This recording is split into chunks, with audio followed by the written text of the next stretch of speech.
نہیں ہے. 80,000 کو جوش دلا کر شریعت کے نام پر لا کر ٹکرا دینا یہ آسان کام ہے، لیکن 80,000 سے یہ بیعت لینا کہ پورے شریعت پر عمل کریں گے یہ بہت مشکل ہے.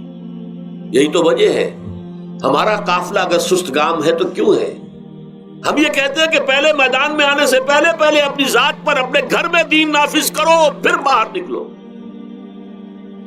اپنی معاش اور اپنی معاشرت پر اسلامی شریعت نافذ کرو پھر باہر آ کر اسلام کا نعرہ لگانے کا تمہیں حق پہنچتا ہے، ورنہ نہیں. اگر تمہاری اپنی ذات پر دین نافذ نہیں، چہرے پر 12 بجے ہوئے ہو، اللہ تعالیٰ کے نبی کی سنت کا کہیں آثار دور دور تک نظر نہ آ رہے ہو، روزانہ پھاوڑا چلا رہا ہو آدمی نبی کی سنت کے اوپر شیو کر رہا ہو، اور پھر وہ کہے میں اسلام چاہتا ہوں. بھائی اللہ کے بندے پہلے ذرا یہ کمی پوری کر لے. اور اگر تیرے کاروبار میں کوئی حرام شے ہے، تیری معاش میں کوئی حرام شے ہے، کوئی سودی معاملہ کیا، ختم کر اس کو. اللہ کے بندے بینک کی سروس کر رہا ہے، چھوڑ اس کو. اگر یہ کام کر لو، بے پردگی اختیار کی ہوئی ہے. اللہ نے تو پردہ سکھایا ہے، اللہ کے نبی نے پردہ سکھایا ہے، شریعت اسلامی نے پردہ رکھا ہے. مردوں اور عورتوں کا اختلاط پسند نہیں ہے، اس پر عمل کرو پھر آنا میدان میں، پھر دوسروں کی غلطی جو ہے بتانا اس کو کہ یہ تم غلط کر رہے ہو، مشرف تم یہ کر رہے ہو غلط کر رہے ہو، فلاں تم یہ کر رہے ہو غلط کر رہے ہو، نواز شریف تم یہ کر رہے ہو غلط کر رہے ہو. لیکن یہ ہے کہ اس سے پہلے اپنے اوپر. اس لیے میں نے آپ کو بتا دیا وہ واقعہ کہ انہوں نے بتایا، بعد میں اور بھی آ گئے ہوں گے انشاءاللہ مجھے امید ہے. لیکن جب میں ملا تھا تو انہوں نے کہا تھا ابھی صرف 28 آدمیوں نے بیٹھ کی. بہرحال عورتوں کا ایک حق ہے جو حضور نے بیان فرمایا اور قرآن مجید نے بیان کیا، عاشروہن بالمعروف. عورت کا اکرام ہو، بیٹی کی حیثیت سے بھی، بہن کی حیثیت سے بھی، بیوی کی حیثیت سے بھی، اور ماں کی حیثیت سے تو سمجھو کہ جنت جو ہے وہ ماں کے قدموں تلے ہے. الجنت تحت اقدام الامہات فرمان ہے محمد رسول اللہ صلی اللہ علیہ وسلم کا. لہذا اکرام، عورت کا اکرام، عورت کی عزت، بیٹی کی حیثیت سے بھی، بہن کی حیثیت سے بھی، بیوی کی حیثیت سے بھی، اور ماں کی حیثیت سے بھی. عاشروہن بالمعروف، اپنی بیویوں کے ساتھ رہو بھلے طریقے پر، نیک طریقے پر، اچھے طریقے پر. حضور نے یہاں تک فرمایا خیارکم لأہلیکم وانا خیرکم لأہلی. دیکھو مسلمانوں، اے میرے صحابیوں، تم میں سے بہتر لوگ وہ ہیں جو اپنے گھر والوں کے حق میں بہتر ہیں، نرمی کرتے ہیں. عورت کے بارے میں یہ بھی فرمایا، ایک مرتبہ سواری تیز دوڑا رہے تھے جو بھی اونٹ کو لے کے جانے والے تھے، جبکہ ہودج میں کچھ خواتین سوار تھیں. حضور نے فرمایا دیکھو نا، یہ نگینے ہیں جو سوار ہیں، ان کو زیادہ دھکے نہ لگواؤ تیز تیز اونٹ چلا کر. ان کے ساتھ نرمی ہو، ان کے ساتھ نیکی کی جائے، ان کے احساسات کا خیال رکھا جائے، ان کے ساتھ زیادتی نہ ہو. مار پیٹ کا کیا سوال، معاذ اللہ ثم معاذ اللہ. ان کے ساتھ جو ہے عاشروہن بالمعروف، بھلے طریقے پر گزارا کرو. یہاں تک فرمایا ہو سکتا ہے کہ کسی وجہ سے تمہاری بیوی جو ہے تمہاری نگاہوں سے گر جائے، اب آپ کے دل میں اتنی محبت نہیں رہی، لیکن اللہ فرماتا ہے دیکھو ہو سکتا ہے کہ اس میں کوئی پہلو ایسا ہو، تلاش کرو، کوئی پہلو ایسا ہو بہتری کا کہ جس کی وجہ سے تلاش کر کے اس کو اپنی نگاہوں میں مرکوز کر لو، تاکہ اس کے تمہارے دل میں اس کے لیے محبت دوبارہ اثر نہ ہو. اس پہلو کی وجہ سے جو تمہاری نگاہ سے اوجھل تھا، وہ اچھائی اس میں ہے، سیرت کی اچھائی ہے. صورت بہت اچھی نہیں ہے، اللہ نے سیرت اچھی دے دی ہے. جو کچھ دیا، جو اچھائی ہے، جو بھلائی ہے، اس کو تلاش کرو اور نگاہ کو وہاں پر جماؤ تاکہ تم ان کے ساتھ اچھا سلوک کر سکو. اس سے آگے آئیے، معاشی میدان ہے سب سے زیادہ سخت اور سب سے زیادہ کٹھن اور سب سے زیادہ ظالمانہ نظام. اس میں سب سے بڑا ظلم جو ہمارے پاکستان میں ہے وہ یہ زمینداری، غیر حاضر زمینداری اور یہ جاگیرداری. محنت کرے کسان مزدور ہاری، عیش کرے جاگیردار زمیندار. یہ اس سے بڑا ظلم اور کوئی نہیں ہو سکتا. اور چونکہ ہماری معیشت بنیادی طور پر زرعی معیشت ہے، ہمارا تو زیادہ تر جو آبادی کا طبقہ ہے وہ کاشتکار ہے، لہذا سب سے بڑا ظلم جو ہو رہا ہے وہ در حقیقت یہ زمینداری، غیر حاضر زمینداری اور جاگیرداری. اب اس میں سمجھ لیجئے اس بات کو اچھی طرح، کتنا بڑا ظلم ہے. ایک شخص خود شہر میں رہ رہا ہے، لاہور میں، ساری سہولتیں اسے حاصل ہیں. کتنی سہولت ہوتی ہے ٹوٹی کھولی اور پانی آ رہا ہے. دیہات میں جا کے بیچارے کاشتکار کو وہاں ہو سکتا ہے کہیں سے دور سے پانی کھینچ کر لانا پڑتا ہو کسی کنویں سے. کہاں اسے یہ سہولت ہے کہ ٹوٹی کا کان مروڑا اور پانی حاضر. کہاں یہ سہولت ہے کہ بجلی کا بٹن اوپر سے نیچے کیا اور مکہ روشن ہو گیا. یہ ساری سہولتیں بھی لے رہا ہے اور وہ تنخواہ بھی لے رہا ہے کوئی, یا کوئی کاروبار بھی کر رہا ہے, اور ایک زمین اس کے پاس ہے, فلاں ضلع میں میرا رقبہ ہے, اس رقبے پر جو کاشت کر رہا ہے آ کر اس کی کمائی میں سے, اس کی فصل میں سے آدھا بٹا کر لے جاتا ہے. کیا حق پہنچتا ہے اسے؟ یہ مزارعت جو ہمارے ہاں جس کو جائز قرار دے دیا گیا, یہ دور ملوکیت میں جائز قرار دیا گیا. بادشاہت جو ہے وہ چلتی تھی جیسے آپ نے کن کھجورا دیکھا ہے, اس کے بہت سی ٹانگیں ہوتی ہیں. کن کھجورے کی کتنے پاؤں ہوتے ہیں؟ سینکڑوں. ایسے بادشاہوں کے یہ پاؤں ہوتے تھے. جاگیردار 3000 منصبدار, 5000 منصبدار, 20000 منصبدار, 30000 منصبدار, یہ جاگیردار. بڑے بڑے علاقے ان کے پاس ہیں. اب ظاہر بات ہے کہ وہ خود تو کاشت نہیں کر سکتے نا, انہیں تو مزارع چاہیے. لہذا مزارعت کے جائز ہونے کا فتویٰ دیا گیا. جب اسلام میں بادشاہت آ گئی, ملوکیت آ گئی اور جاگیرداری آ گئی, جو ملوکیت کے پاؤں ہیں وہ کنسلے کی طرح, کن کھجورے کی طرح اس کے پاؤں ہیں, تو وہ تو جاگیردار ہے. یہ ہے جس کی وجہ سے امام ابو حنیفہ نے کہا مزارعت حرام ہے, جس کی زمین ہے وہ کاشت کرے. یا حضور کی حدیث ہے کہ چاہے اپنے بھائی کو دے دے تو ایک دانہ لینے کا حقدار نہیں. اگر تو تمہارا کوئی اور ذریعہ معاش نہیں ہے تو ٹھیک ہے, جاؤ کاشت کرو. تمہارا کوئی اور ذریعہ معاش ہے, تمہارا کاروبار ہے, تمہاری دکان چل رہی ہے, تم ملازمت میں ہو, تمہیں تنخواہیں مل رہی ہے, تمہارا پروویڈنٹ فنڈ بھی جمع ہو رہا ہے, تمہیں تو تمہارے ریٹائرمنٹ کے بعد وہ پینشن بھی مل جائے گی, اور اس کے ساتھ ساتھ تم نے یہ ظلم روا رکھا ہوا. زمین اگر ہے یا تو جاؤ کاشت کرو, ورنہ یہ کہ اس زمین کو دے دو اپنے کسی بھائی کو. ملکیت تمہاری رہے گی, کاشت وہ کرے گا تو جو فصل ہوگی اس کی برداشت بھی وہی کرے گا, وہی لے کر جائے گا. یہ فتویٰ ہے امام اعظم امام ابو حنیفہ رحمۃ اللہ علیہ کا. یہی فتویٰ ہے امام مالک, امام دار الحجرہ, امام مدینہ, امام مالک رحمۃ اللہ علیہ, دونوں کا فتویٰ یہ. اور عظیم ترین یہی دو ہیں, اولین بھی یہی دو ہیں, عظیم ترین بھی یہی دو ہیں.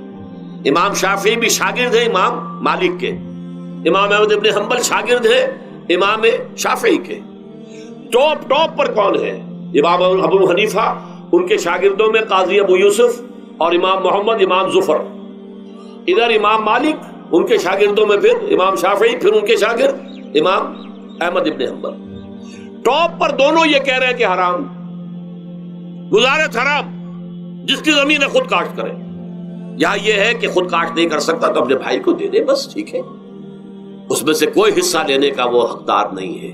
جو محنت کرے, جو خون پسینہ اپنا لگائے, وہی اس سے ساری جو ہے آمد بھی اس کو حاصل ہونی چاہیے.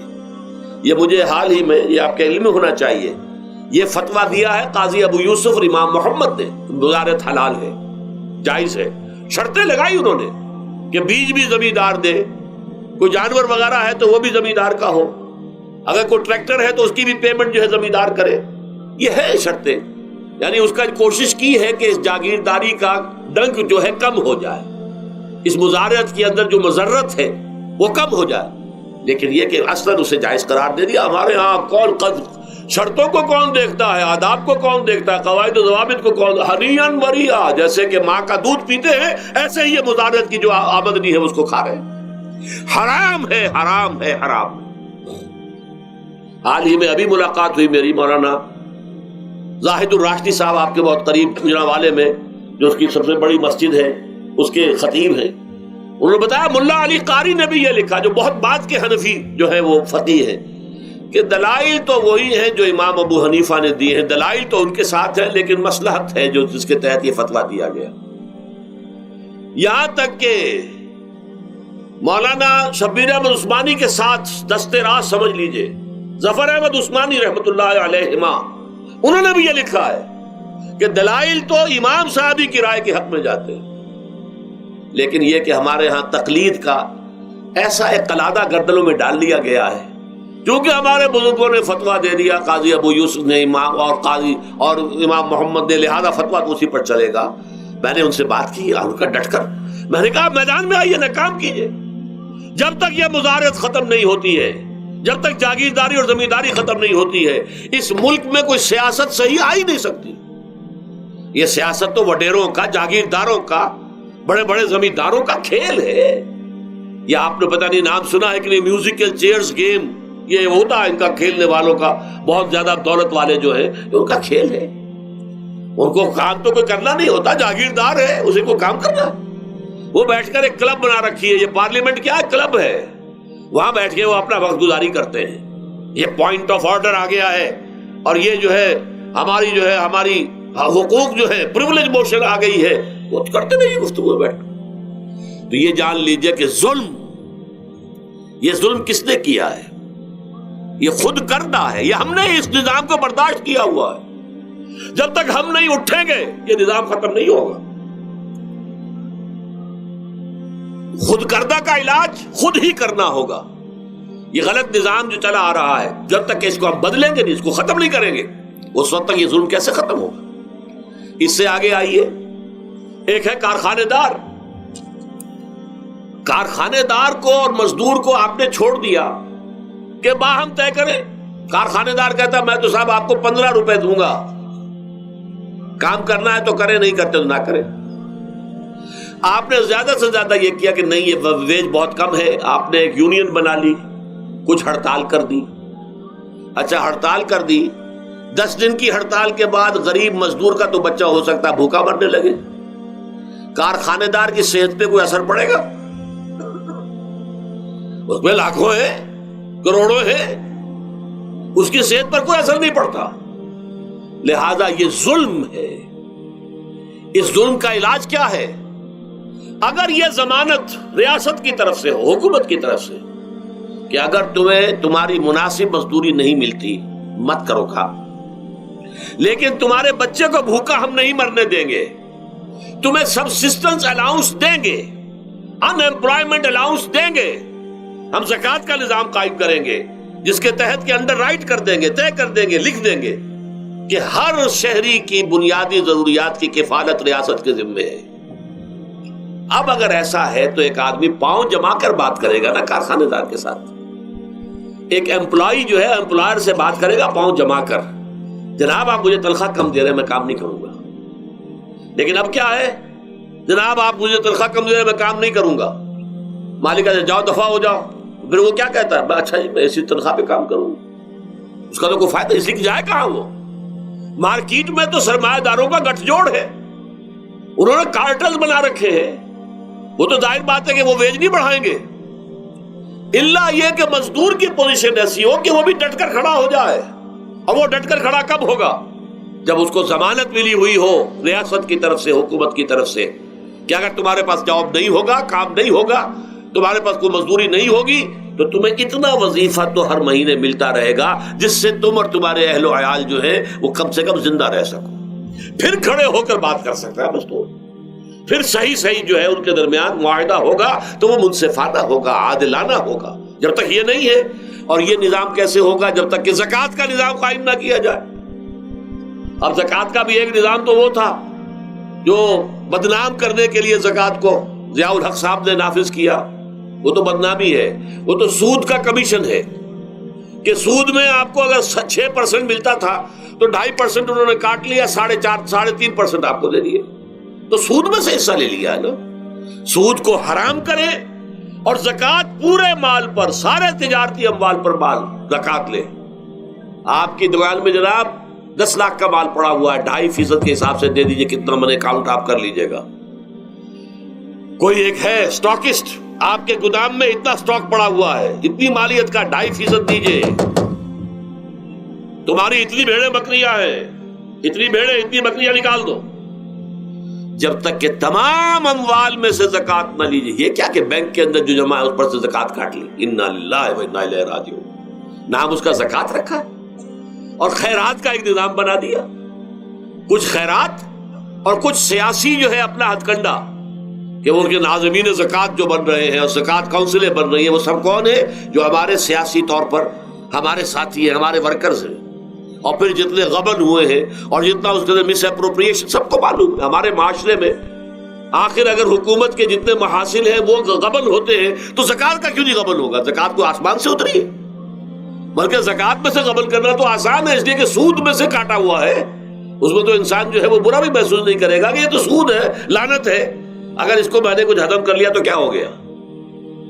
جب تک کہ یہ دو نظام نہیں آئیں گے، اور تیسرے یہ کہ سود کے ذریعے سے جب تک کہ یہ ظلم، سود کا نتیجہ کیا نکلتا ہے؟ اصل میں ہمارے عام آدمی سمجھتے ہیں سود کہ اچھا ہے جی، کیا ہے، ایک آدمی نے پیسے جمع کرائے ہیں، اب اسے ہر مہینے اتنا پیسہ مل رہا ہے. عام آدمی بھی ہمارے ہاں یہ جو پٹھانوں والا سود ہے، یہ جو سود خور گاؤں میں بیٹھے ہوئے ہیں جو بہت بڑی شرح کے اوپر سود دیتے ہیں اور خون چوس جاتے ہیں لوگوں کا، اور ان کے کسی طریقے سے قرضے ختم، ان کو تو سبھی برا کہتے ہیں. کوئی ایک آدمی بھی آپ کو نہیں ملے گا کہ ان کے لیے کلمہ خیر کہے، ان کے لیے کسی نرمی کا یا ان کے لیے کسی بھی آسانی کا کوئی مطالبہ کرے. البتہ یہ جو بڑا سود ہے، بینک کا سود، کاروباری سود، اس کی شناخت لوگوں پر واضح نہیں ہے. یہ ایک بہت بڑے پیمانے پر یہ برائی جو ہے آپ کو انڈیویجول پر نہیں نظر آ رہی. انڈیویجول تو بظاہر سمجھتا ہے ایک فرد، بھائی ٹھیک ہے، میں جو دکان کے لیے مجھے قرض چاہیے تھا، مجھے قرض مل گیا، میں اپنا کاروبار کر رہا ہوں، تو میں جو کمائی کر رہا ہوں اس میں سے بینک کو بھی حصہ دے رہا ہوں اپنا، اس کا سود کا. اس میں کیا خرابی ہو گئی؟ اس کی خرابی سمجھ میں آتی جب آپ کو معلوم ہو اسی سود کے ذریعے سے دنیا میں اس وقت ایک چھوٹی سی اقلیت ہے، کل 1 کروڑ یا 1.25 کروڑ یہودی، اور پوری دنیا کی دولت کے اوپر قابض ہو کر بیٹھ گئے. یہ سارا وہ بینکنگ نظام جو یہودیوں نے بنایا، یہ IMF ورلڈ بینک جس کے ہم اس وقت غلام بن کر رہ گئے. ہمارا چیف مارشل ایڈمنسٹریٹر اسے کہیں یا چیف ایگزیکٹو کہیں، ہمارا تو حکمران ہے، ہمارا بادشاہ ہے اس وقت. اور وہ بادشاہ سلامت کہتے ہیں کہ یہ IMF اور ورلڈ بینک کے لوگوں کے گوڈے ہمیں پکڑنے پڑتے ہیں، گوڈے گٹے. کیوں؟ ہم غلام ہیں ان کے، اور ہم جکڑے ہوئے اس سود کے اندر. پوری دنیا کو یہودی سود خوروں نے در حقیقت اپنے شکنجے میں جو جکڑا ہے، جس طریقے سے کہ ان کو اپنے اندر ایک اپنے پورے ہتھ کنڈوں کے اندر جو باندھ کے رکھ دیا ہے، یہ سود کے ذریعے سے. اور اس کا نتیجہ کیا نکلتا ہے؟ دیکھیے، امریکہ میں کہتے بڑی جمہوریت ہے، لوگ ووٹ دیتے ہیں، لیکن حقیقت اگر لوگ جانتے ہوں کہ دیو استبداد جمہوری قوام پائے کو، تو سمجھتا ہے یہ آزادی کی ہے نیلم پری. ہم نے خود شاہی کو پہنایا ہے جمہوری لباس، جب ذرا آدم ہوا ہے خود شناس و خود نگر. اب امریکہ میں اصل میں کیا ہے؟ امریکہ میں کیپٹلسٹ کا نظام ہے. یہ حکومت کس کی ہے؟ سرمایہ داروں کی ہے. جو کروڑ پتی نہ ہو وہ الیکشن نہیں لڑ سکتا، اور کروڑ پتی جو ہے اپنے پیسے کی بدولت وہ صحافیوں کو خرید لے گا، ٹیلی ویژن چینلز خرید لے گا، وہ لوگوں کے ذہنوں پر چھا جائے گا، آ جائے گا. یہ گورنمنٹ آف دی کیپٹلسٹ ہے، ناٹ عوام. یہ دھوکہ ہے، فریب ہے سرمایہ داروں کا. وہاں وہ جاگیردار اس طرح کے نہیں ہیں، سرمایہ دار ہیں. وہاں جاگیرداری کی وہ حیثیت نہیں رہی، اس لیے کہ ان کے تحت آدمی نہیں ہوتے. وہ تو اگر بڑے بڑے رینچ ہیں، بڑے بڑے اگر فارم ہیں، تو وہاں بھی آپ کو معلوم ہے کہ چونکہ مشینوں کے ذریعے سے بوائی بھی ہو رہی ہے اور ہل بھی چل رہا ہے مشینوں سے، بوائی بھی مشینوں سے، کٹائی بھی مشینوں سے، تو زیادہ انسان کی ضرورت ہی نہیں رہی. لہذا وہ سیاسی نظام وہ نہیں ہے جو یہاں کا ہے، لیکن وہ زمیندار بھی وہاں کا کیپٹلسٹ ہے، نظام کیپٹلسٹ کا. تو در حقیقت یہ ڈیموکریسی جو ہے، اس سے جو کہتے ہیں government of the people by for the people, نہیں، گورنمنٹ آف دی کیپٹلسٹ، سرمایہ دار کی حکومت ہے.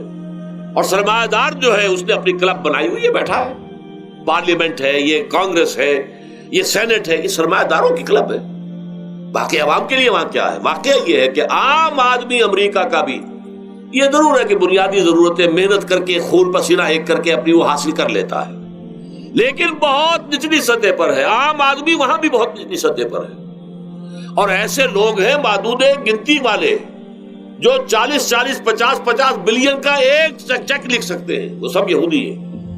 House of Rothschilds, house of Goldsmiths, یہ سٹی بینک جو یہاں بھی آ گیا ہے اپنی ساری گندگیاں پھیلانے کے لیے، سٹی ہاؤسز اور سٹی کار، یہ کیا ہے؟ یہ جکڑ لینا ہے آپ کو. آپ کو ذرا سا دھوکہ دیا، جاؤ جی لے لیجیے، کوٹھی لے لیجیے، ہم آپ کو قرض دیتے ہیں. آپ پھول گئے، اتنی بڑی کوٹھی کا میں مالک ہو گیا. اب جب اس کا قرض دینے کے چکانے کا معلوم ہوا کہ میں تو غلام ہو کر رہ گیا ہوں، جو کماؤں وہ سارا کا سارا ان کی قسط کے اندر چلا جائے گا. اور اگر خدا نہ خواستہ کہیں ڈیفالٹ کر گیا تو جتنا میں نے دیا تھا وہ بھی ہضم، اور مکان وہ ضبط کر کے اور نیلام کر دیں گے. اللہ اللہ خیر. لیکن وقتی طور پر ذرا سا دھوکہ جو ہو جاتا ہو، دیکھو اتنی بڑی کوٹھی کا میں مالک ہو گیا، دیکھو اتنی لمبی کار میرے پاس آ گئی، دیکھو فلاں شے میں نے حاصل کر لی. لیکن اس کا نتیجہ جو نکلتا ہے وہ تو وہاں والوں سے پوچھئے، جس طریقے سے کہ وہ غلام بن کر رہ جاتے ہیں، وہ مزدور بن کر رہ جاتے ہیں. جیسے بھٹوں میں آپ نے دیکھا ہے، بھٹوں میں جو مزدور ہوتے ہیں وہ بکے ہوئے ہوتے ہیں، وہ غلاموں کی طرح ہوتے ہیں. ان کو بلکہ لوگ ایک دوسرے سے خرید کر لے کر جاتے ہیں. ایک بھٹے والا آتا ہے اور دوسرے بھٹے کی جو مزدور جو غلام ہے ان کو وہ وہاں کی پیمنٹ کر کے اور لے جاتا ہے. وہ بالکل ان کے سرس کی طرح ہے، ان کے غلاموں کی طرح. یہ ساری جو میں نے آپ کے سامنے گنوائی ہے، یہ در حقیقت نوع انسانی کو جو تقسیم کیا گیا، انگریزی میں آپ کہتے ہیں ہیو اور ہیو ناٹس. قرآن نے اس کے لیے کیا لفظ استعمال کیا؟ محرومین اور مترفین. اور ان مترفین کی وجہ سے اللہ کا عذاب آتا رہا دنیا میں. ان کے گلچھرے ابھی بسنت منائی، کس نے منائی؟ یہ لکھپتی کروڑ پتی ہیں، انہوں نے عیش کیے ہیں، راتوں کو نیند حرام کی ہے لوگوں کی، یہ بسنت منا رہے ہیں. کیا ہو رہا ہے؟ در حقیقت یہ وہی ہے مترفین. سورہ بنی اسرائیل میں فرمایا جب ہم یہ فیصلہ کر لیتے ہیں وَإِذَا أَرَدْنَا أَن نُهْلِكَ قَرْيَةً أَمَرْنَا مُتْرَفِيهَا فَفَسَقُوا فِيهَا فَحَقَّ عَلَيْهَا الْقَوْلُ فَدَمَّرْنَاهَا تَدْمِيرًا. جب ہمارا فیصلہ ہوتا ہے کہ کسی بستی کو، کسی علاقے کے لوگوں کو ہلاک کر دیں، تو مترفین جو ہیں، دولت مند لوگوں کو ہم حکم دے دیتے ہیں، آزادی دے دیتے ہیں، ان کی لگام ڈھیلی کر دیتے ہیں، اس میں فسق و فجور کا بازار گرم کر دیتے ہیں. اور جب پورا فسق و فجور کا بازار گرم ہو جاتا ہے، اچانک ہماری پکڑ آتی ہے، دمرناها تدمیرا، ہم اس کو پٹخ کر رکھ دیتے ہیں، ٹکڑے ٹکڑے کر دیتے ہیں. یہ مترفین. اور دوسری طرف محرومین. اسی طریقے سے مستضعفین اور مستکبرین. ایک طرف مستکبرین ہے، ہاٹی پیپل، جو کہ پارلیمنٹ میں جاتے ہیں، جو جاتے ہیں سینٹ کے اندر بیٹھتے ہیں، جن کا ایک طبقہ ہے، وہ ایک علیحدہ ہی ہے، ان کی سوسائٹی علیحدہ ہے، ان کے تہوار علیحدہ ہے. نیو ایئرز نائٹ پر جو کچھ یہ کرتے ہیں بدماشیاں، اس کا ذرا سا آپ کو اندازہ بہرحال دیہات کے رہنے والوں کو نہیں ہے. لاہور اور کراچی کے لوگوں سے پوچھئے کیا ہوتا ہے، اسلام آباد کے لوگوں سے پوچھئے، پشاور اور کوئٹہ کے لوگوں سے پوچھئے.